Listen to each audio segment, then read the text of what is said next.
Aqui é Titia Dandara e está começando mais uma videoaula de inglês. Então pega tua caneta e teu caderno e anota tudo, beleza? Hoje nós vamos falar sobre a estrutura das frases no Present Perfect e aprender mais dois auxiliadores, vamos dizer assim, que é o yet e o already. Mas atenção, não vão confundir auxiliadores com o verbo auxiliar, tá? São coisas totalmente diferentes. Na aula passada eu falei para vocês sobre o verbo have, que é um verbo auxiliar nas frases do Present Perfect.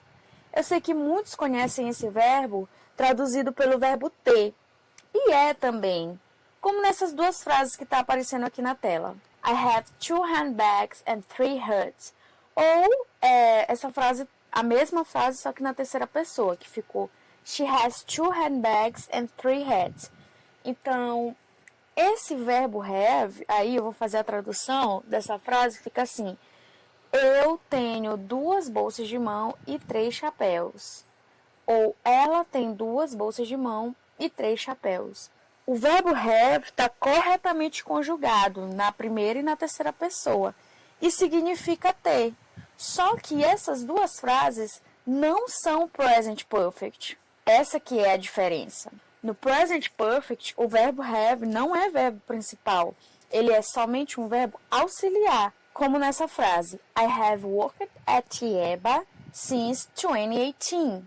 Ou She has worked at Tieba since 2018. Então, eu trabalho no IEBA desde 2018.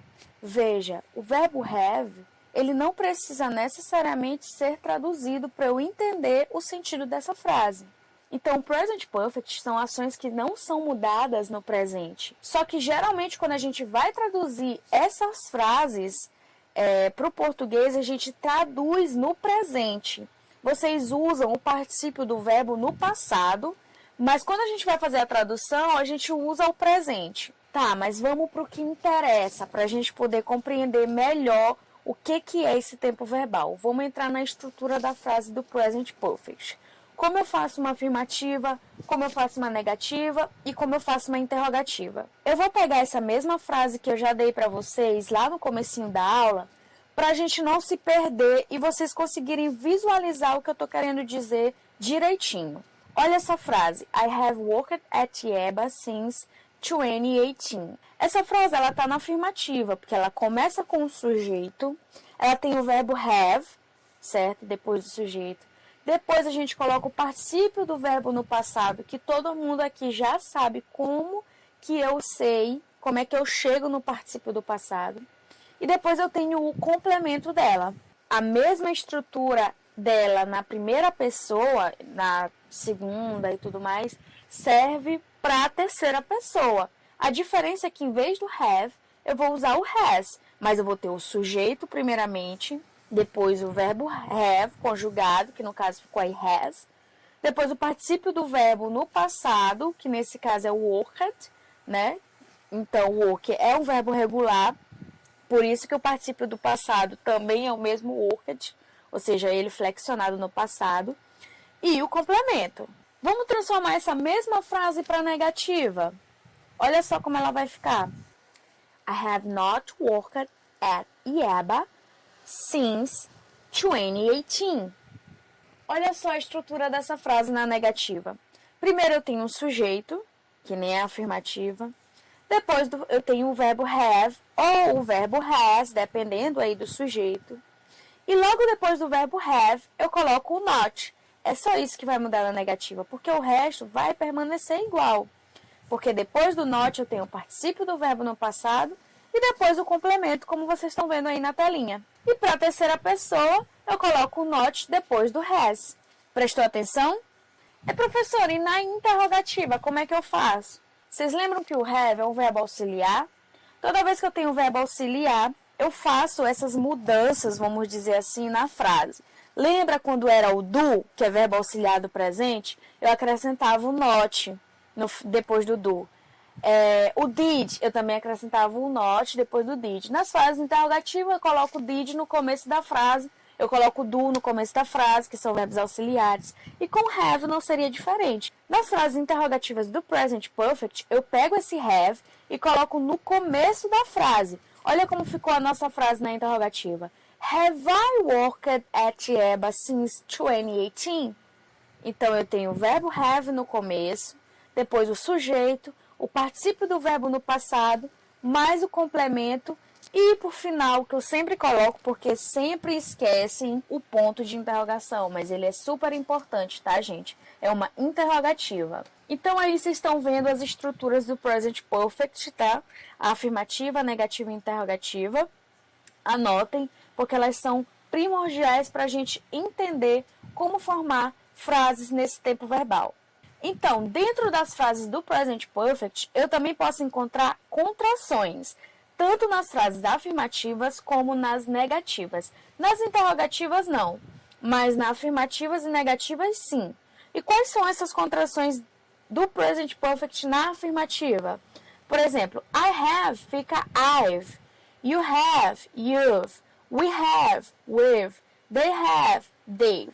Eu peguei o pronome sujeito e contraí com o verbo have.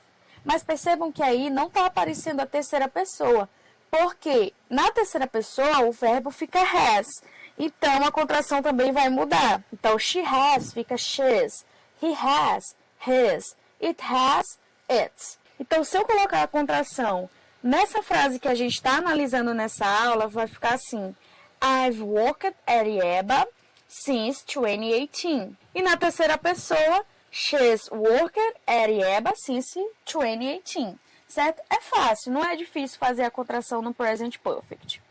Nas frases negativas, ao invés de eu contrair o pronome sujeito com o verbo have, eu vou contrair o verbo have e o not. Então vai ficar I have not, eu posso botar I haven't, ou you have not, you haven't, we haven't e they haven't. Na terceira pessoa, fica she hasn't, he hasn't, it hasn't. Então, para negar aquela frase que a gente está analisando aqui nessa aula, vai ficar assim: I have to work at EBA, lá. Ou she hasn't worked at EBA e o resto da frase. Vamos ver aqui outros exemplos de frase do present perfect. Por exemplo, essa. We haven't seen her today. Eu tenho um sujeito, que é o we. Eu tenho o verbo have mais o not contraído, ficou haven't. O verbo see, só que no seu particípio do verbo no passado, que é o seen, tá? E o complemento da frase. Olha essa interrogativa. Have you played the piano since you were a child? Você toca piano desde quando você era uma criança? O verbo está no particípio do passado, played, mas eu não traduzi, você tocou o piano desde quando... Não faz sentido. E olha essa afirmativa. I've watched a lot of good movies this year. Eu assisti muitos filmes durante esse ano. Professora, mas agora assistir já está no passado. Gente, é como eu disse para vocês. O present perfect, ele não existe no português, então a gente tem que procurar uma melhor forma de traduzir as frases. Geralmente, a gente traduz no português para o presente, mas nem sempre, que é o caso dessa frase aqui. Eu falei, eu assisti. Professora, mas então por que essa frase ela não está no passado? Porque o ano ainda não acabou. Eu ainda estou assistindo muitos filmes bons durante esse ano. Entenderam? Como o ano ainda não acabou, eu não vou usar o passado, o simple past no caso. Eu estou usando aqui o present perfect. Até aqui tá tudo bem? Olha lá, hein? Qualquer coisa me pergunta que eu vou te responder lá no WhatsApp. Então, na aula passada a gente conheceu alguns dos auxiliadores das frases no present perfect, que foi o just, né, para coisas que acabaram de acontecer. O ever, que é mais utilizado em perguntas sobre experiências boas ou ruins e para enfatizar algo numa frase. E o never, que é para experiências que eu nunca tive.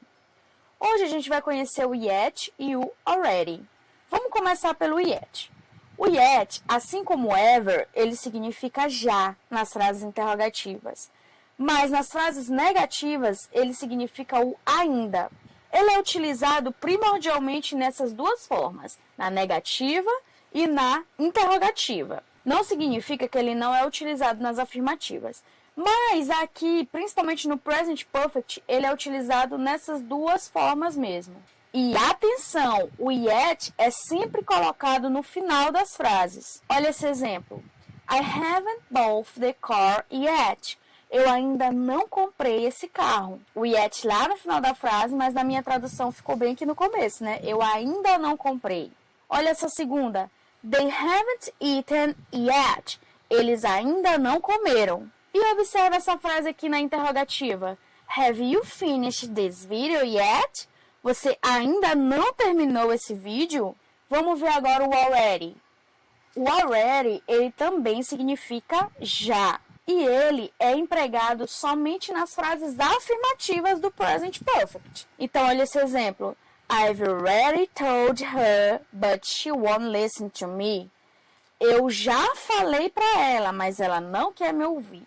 Gente, eu espero que agora esteja mais fácil, né? Como eu sempre digo, é só praticar. Então, vocês precisam mesmo praticar essas coisas que eu estou dizendo para vocês, para poder aprender e tirar as dúvidas que vocês ainda têm. E para casa, eu vou mandar uma atividade no livro da página 31, só que na página 31 vocês vão fazer somente a primeira e a segunda questão. E a página 40 e 41, certo? Inteira. Além dessas páginas do livro, vai uma atividade em anexo para vocês responderem no caderno, belezinha? E olha só, eu tenho um aviso importante para vocês. As atividades que eu mando no livro e no caderno, elas servem de nota mensal. Então, por favor, façam todas as atividades porque é muito importante. Quem não tem livro, dá um jeito de pegar a foto do livro com o colega, ver se consegue o livro, ver se dá para comprar, ou se dá para pedir emprestado, não sei, mas você precisa fazer as atividades para poder ter uma nota. No caso, a nota mensal de vocês. Então é isso, galerinha. Eu espero que vocês tenham aprendido esse conteúdo, mas todas as dúvidas eu espero que vocês também tenham anotado. Eu vou estar com vocês agora no WhatsApp, tá? E um cheiro em todo mundo. Tô morrendo de saudade de você. Um bom dia, façam bons estudos e bye, bye!